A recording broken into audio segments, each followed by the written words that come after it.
Welcome to the OVW podcast, the unofficial podcast of Ohio Valley Wrestling. My name is Jack Minogues. And I'm Brian Hines. It's a Thursday in the feed. You know what that means. We are sitting down with another OVW personality, this time in the form of Jesse Morris. Jesse, how are you? I'm doing great. Thanks for having me, guys. We're very excited to have you here. You're our first interview in a long time, our first of the new year, so we're very, very excited to have you here. I usually just start with a very, very general question, and it's an easy one. How did you end up at OVW? Well, I mean, I guess it is an easy question for you to ask. It's crazy because I've kind of always been around OVW. Mm-hmm. I actually initially started out around OVW, at OVW. I've been around for about 22, 23 years now. Wow. I actually started training in 2004. Okay. For those that have been around a long time, and you guys probably, do y'all remember Marcus Schneider at the OVW? He was always at the door in the wheelchair. I do not, unfortunately. No. But anyways, he was an OVW original too. And back around that time is kind of when WWE started kind of falling away. And so OVW was kind of in a little bit of a shambles, but not really. But there was a lot of local guys at that time that was at Danny Davis's original school. You got Vito Andretti, Chris Alexander, Dynamite Derek, Marcus, for instance, Chris Alexander, a bunch of local guys that were actually involved in OVW. Mm-hmm. Didn't make the WWE contracts, didn't make TV like you see with the John Cenas and the Batistas and stuff, but played a vital role in the beginning of OVW and how we all got started. And so I was involved in with those guys. Jack Black, are you guys familiar with that name? Probably not the one you're referring to. Yeah. So Mr. Black, he was in Bowling Services. He's an OVW original. I was his best friend, and so I was always around. I was around all those guys. I was around, Cena and all those guys. But I wasn't training that time. I was just a wrestler's friend at that time. Okay. And then my dad ended up getting really, really sick. Ultimately ended up passing away. But before he passed away, Jack had made a promise to my dad that he would always look after me and always take care of me. Mm-hmm. And so that kind of sucked me into the world. Different for me than most people. Most guys will sit here and say, "Oh, I wanted to be a wrestler my whole life." Sure. That actually was not true with me. I enjoyed wrestling. I loved watching wrestling. I was a Hulkamaniac just like the rest of the kids were. But I never had the desire to actually become a professional wrestler until I started getting around it, and then I really started enjoying it. I spent 3 or 4 years just in the back, just watching, hanging out with all the guys, and I thought it was fun.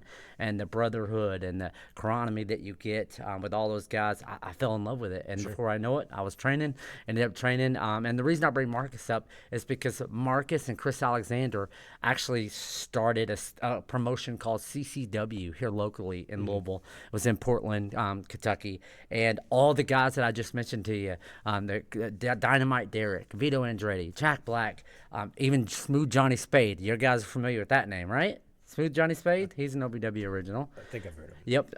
So all those guys, they were our trainers. So they actually trained us at the very beginning.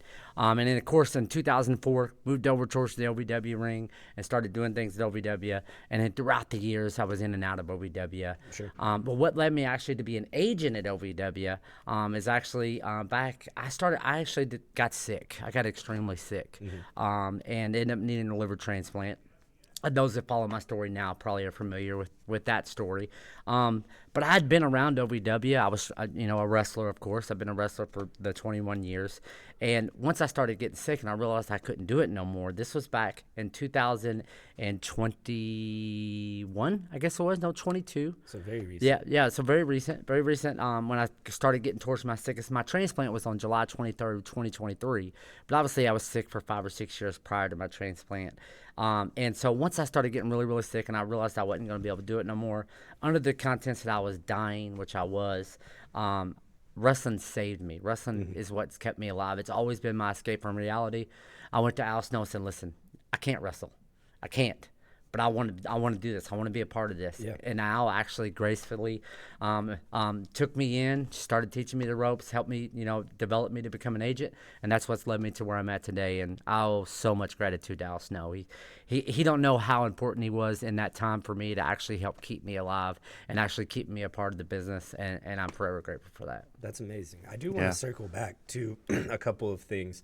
So are you local to Louisville? I am, yes, sir. Okay, so born raised in Louisville? Yeah, absolutely. All of that stuff? I was, as a kid, growing up Louisville Gardens, watching Right on. watching the wrestling. So, yeah, absolutely. And so you you say, you know, you don't want to be a wrestler. That wasn't ever your intention. And then at some point you got involved more intimately with the business. Was there like a bug bite moment where you were like, oh, actually now I do want to be a wrestler? Like, Absolutely. Like I said, you know, I was real good friends with Jack, and so I was always around.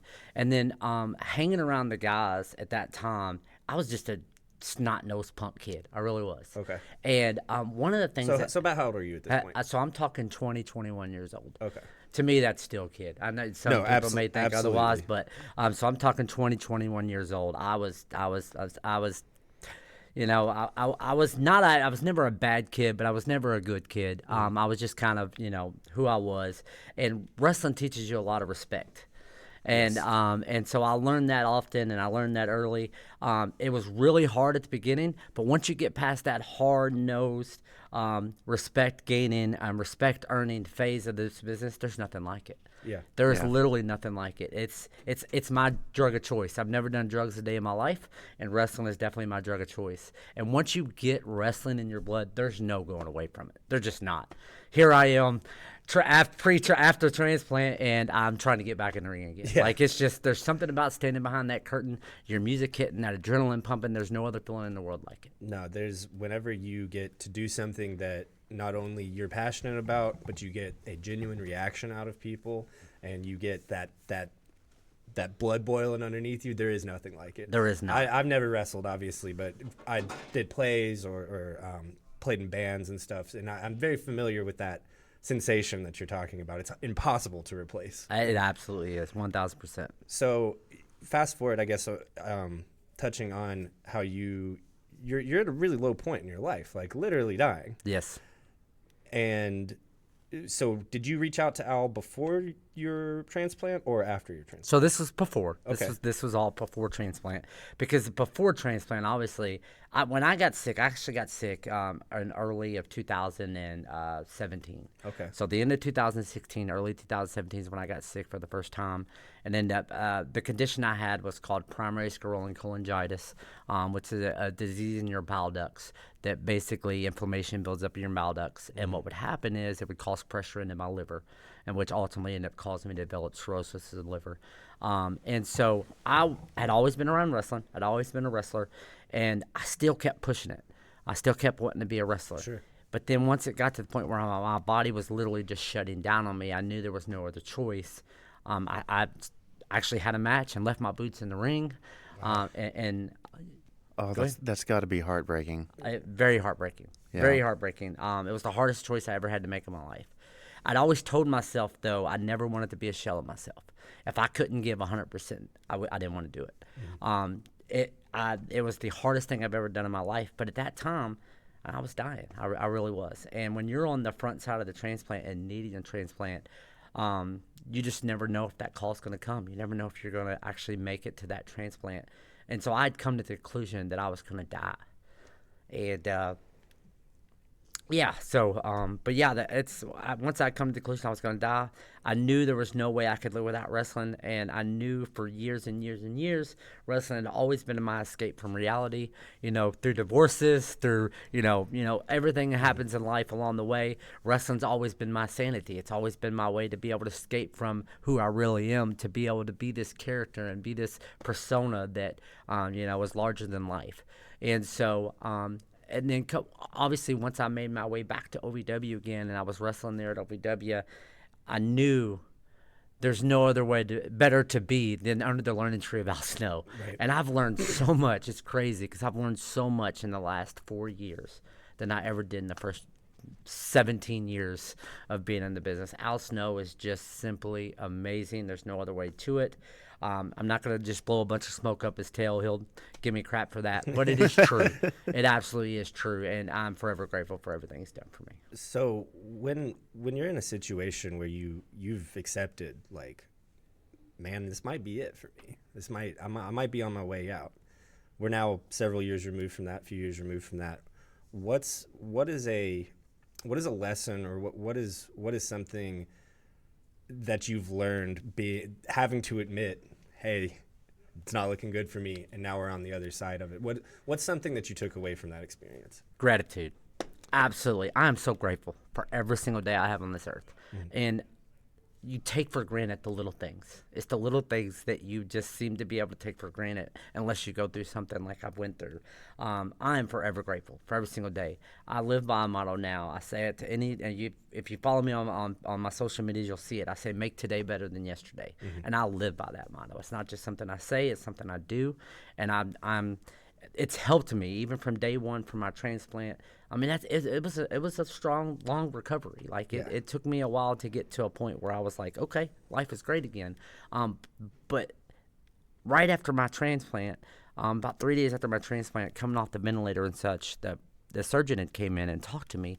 And I was, so anxious to be able to get back to life and be able to get up and stuff. And he's like, listen, just take it one day at a time. Just make today better than yesterday. Every step matters. And it stuck with me. And so that's my motto now. Make today better than yesterday. That's amazing. That's really, it's words to live by. Yes, absolutely. So you described your role currently as an agent for Ohio Valley Wrestling, right? Yep. What is, in your words, what does an agent do? Man, there's so much that goes into running a wrestling show. It's hard to even break down every single thing that we do. But ultimately, the product that we put out is based off of the information that we provide to the wrestlers. So whatever the business may be, whatever may come, it comes from the agents. So ultimately, Al is the ultimate decision maker. Okay. Everything that we do, everything that we say is direct message from Al. So Al being the promoter of OVW, being the voice of OVW, being the mastermind, I should say, everything is his ideal. It's his baby. Everything that we do is ultimately what Al says. But as agents, what we do is we come to Al and we talk about what the business is going to be. Sure. And then we go to the performers and we tell the performers exactly the directions that we're looking for. So when you're sitting down with Al and he's giving you directions, is there an element where you can say, oh, maybe we could do it this way, or is it like? Absolutely, 1,000%. Okay. That's one thing that I love about our environment that we have at OVW. We're all in it together. It's not just one person. Yeah, ultimately, Al is the ultimate decision maker, but he utilizes our opinions just as well as we use his. Sure. So whenever there's a question about something, we have open communication all the way around. We go to Al, say, hey, Al, I understand this is what you want, but what about this? And either A, he'll be like, oh, yeah, that sounds great. Let's do that. Or, nah, let's not do that, and this is why. And which is one thing that I do enjoy about the situation we're in, because it does help us learn even more, or even furthermore, I should say, Sure. of, well, to me, this sounds like this should work. This sounds simple. But to hear him describe it in the way that he's thinking and the ideals that he has as to why it won't work, and it's like, oh, why did I think about that? Yeah, absolutely. So, Well, and getting told no is so much different than getting told no, but here's why. exactly. Absolutely. And it seems like, a lot of OVW, Al Snow especially, has dedicated his life to kind of like fostering knowledge and bringing the best out of people. And it seems like even there's, a lot of wrestling promoters that say, oh, no, my word is the final word and I'm not listening to anybody. It seems like Al runs a little bit more of a collaborative effort. Absolutely. It is so crazy, too, because as a wrestler, you kind of get, for better lack of words, you kind of get an ego. Wrestlers like, oh, I'm the best at this. I'm the best at that. I can do this. I can do that. Yeah. And as a performer, as a wrestler, of course, I have my own, I can do this. I can do that. Of course I do. But being in this situation I'm in now, it's like I see both sides of the fence. Sure. So when the performer's like, but why am I having to do this for? Yada, yada, yada. I'm able to say, this is why. And so being on both sides of the fence now, it's actually further developed me as, as a performer, as a, an agent, being able to see both sides of the fence now has actually helped me further advance even my career. Sure. Has there ever been a time where you brought Al an idea and he just had to say no? He knew it was like that bad, like he didn't even give you a here's why? 1,000%. Well, let me rephrase that. He's never just been like, absolutely not, that's terrible. Sure. Like, surely I've had ideals that were probably terrible. We all have. But he's never been like absolutely. Now he's been absolutely not. We're not doing that. And he may not right away say, this is why, because we've got X, Y, Z going on, and he's got a million things going on at once. So sometimes he may not be able to, but he's always circled back later and be like, hey, listen, this is why that wouldn't have worked. Sure. So we've always had the open communication to the fact that even though we may not give that feedback right away, it's always given eventually. If you could go back, current day Jesse, as an agent, and go back to when you first started wrestling, what is one thing you would tell a younger version of yourself as an agent to a wrestler? Listen. Listen. I was so dumb. I was so ignorant for a lot of years, and it's humbled me. It's humbled me more than anything, because, as I said, as a performer, it's easy to get one-tracked. It's easy to only see what you bring to the table. It's not see the overall picture. And being able to learn that overall picture, it actually makes more sense as to why I should have listened a long time ago. Right. So I would have probably been a completely different wrestler. I'd have probably been a completely different performer. I would have probably ended up going different directions if I'd known the stuff now if I would have known it then. So kind of opposite. What is one thing that you take as a performer into your role as an agent? For me as an agent, because I am having to deliver messages, sometimes favorable, sometimes not favorable, it's enabled me to be able to say, okay, I understand where you're at. I understand why this doesn't work for you. I understand why this may not seem right for you. But let's look at this big picture. Let's look at why. Let's look at the direction that we're going in. Because even though this particular moment may not favor you, it's going to favor you here. Right. It's going to favor you at this time. There's going to be a point in time where, yes, we're asking you to do business for us now, but that favor will be returned.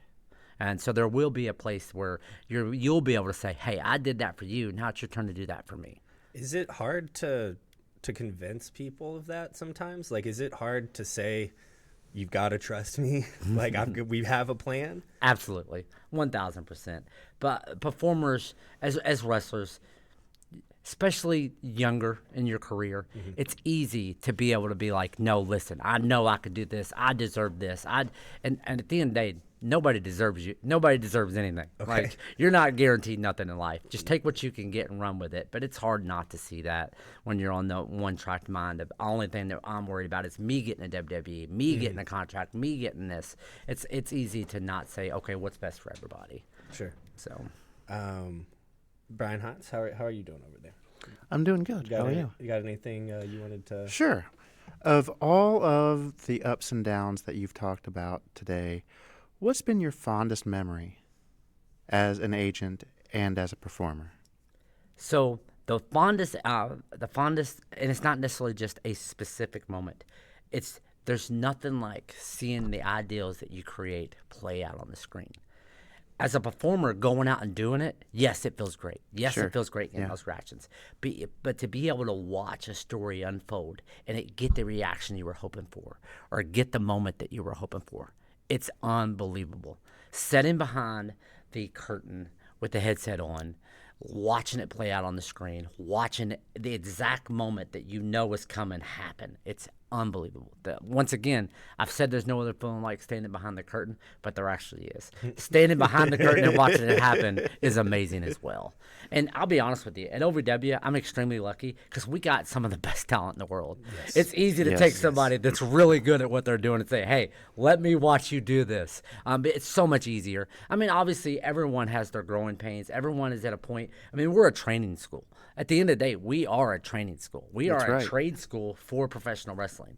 So everyone is at certain points in their career, whether it be at the full advanced stage like a Jesse Goddard, or if you're talking some of our trainees that had just graduated, like Will and Troy. I mean, those guys are up and coming now that just recently graduated, but I'd put them on par with almost anybody in the country. Because I know they've learned the business. I know they've learned the fundamentals, and I would trust putting them in the ring with anybody. And Will is a Prime, right? Absolutely. Right. Yep. Yeah. Mm-hmm. Yes. They're a wonderful, wonderful little tag team. Absolutely. It's been a true pleasure. I mean, with a lot of anybody that comes through the academy, it's been a true pleasure to watch them grow. But we're very partial to Prime and Boy Toy around here. Yeah, we definitely are. As a matter of fact, at the pay-per-view, my cousin's son, Weston, drove down from Columbus, and we all went together. And If I had to guess, it's because I surprised him with autographed pictures from Star Player Prime and Boy Toy Troy. Oh, If it that is wasn't for awesome. that, I don't That is think I would have awesome. had the pull. But when I told him, not only, actually he got a hold of me and let me know that he got them earlier than I thought he was going to, and I told him that I was just now buying tickets for the pay-per-view, and I said, you could come with us if you want, and then I told him that I talked to Troy and I told Troy that he was coming.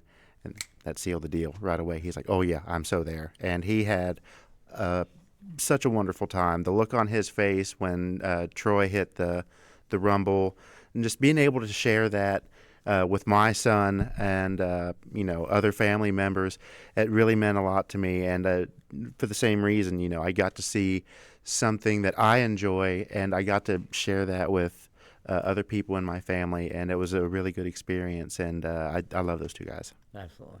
So when you mentioned like you love watching everything play out. You love whenever you see your plans, your ideas, the ideas of your team play out perfectly in the ring with the two wrestlers or however many wrestlers, right? That's great. I think I know where you're going with Yeah. this. So what's going through your mind when that doesn't happen? Oh my God. So I'm not gonna necessarily call it a downside, because the wrestling business, there's so much that goes on behind the scenes that obviously I'm not allowed to talk about. But the thing is I do have Al Snow in my ear. So as an agent, we are communicating. We are communicating with each other. We're communicating with the refs and such. But when something doesn't go quite like we're anticipating it to happen, Sure. like it's there's words that I probably can't say on the podcast. So let's just say that. Well, understood. Understood. There is that side of the business as well. But like I said, I'm extremely lucky because I work with some of the best talent in the country. Yeah. I would put our guys up against anybody. Very seldom do I ever have a problem with, oh my gosh, why the hell did you just do that? Sure. Like, it happens. Don't get me wrong. It does happen in this business. But very seldom do I ever have to issue, any type of, reprimand or anything like that, because we just don't deal with that at OVW. We just don't. We have some of the best guys. They're willing to listen. They're willing to work. They're willing to do what they need to do to be the best, and we're just here to help them. They make our job easy sometimes, and I'm grateful for that. That's something that I've kind of heard Al echo as well, is like, I'm here for y'all. Yeah. This is what the tools that I give you is up to you what you do with them. Absolutely, 1,000%. And we have some guys that know how to take that ball and run with it, and they make our jobs extremely easy a lot of times. That's good. That's great. Jesse, I will say, when you kind of started coming out, being a more, pulling people apart in brawls and stuff, I really didn't know much about you other than that you have wonderful shoe game. Yeah. Are you a sneaker guy? I am. There's some guys in the back that talk about my shoes all the time. So I wore a pair of white shoes to this show last week, and they're like, "Oh my God, she's got white shoes on. What the heck? Where did you get white shoes from?" That was the first thing I noticed when you walked through the door. It was like, wow, I love your kicks, man. Those are Absolutely. fantastic. I always joke that I get bright shoes because I'm not very bright, so I got to overcompensate with my shoes. But Nah, a dumb person couldn't have come up with that joke. Come on, man. Come on. Jesse, on the way out here, man, this has been fantastic. I want to say Yeah. thank you so much. Again, this is my first interview, our first interview in a while, our first one of 2025. I could not have imagined a better way to start our interview series this year. Thank you. I This was appreciate really fantastic. You mentioned earlier in the interview that you are on the social media. Do you mind to plug that for me real quick? Absolutely. So you can find me on Facebook under Jesse Morris. Instagram is Jesse Morris, established 2004. And that's it's no I, just E, Yep, right? just C. Jesse. Jesse Morris. Like I said, as established 2004 on Instagram. Same thing for TikTok. All the things. So Jesse Morris, they can find me. Jesse Morris, thank you so much. Absolutely. Thank you, Seriously, guys. thank We you. appreciate it.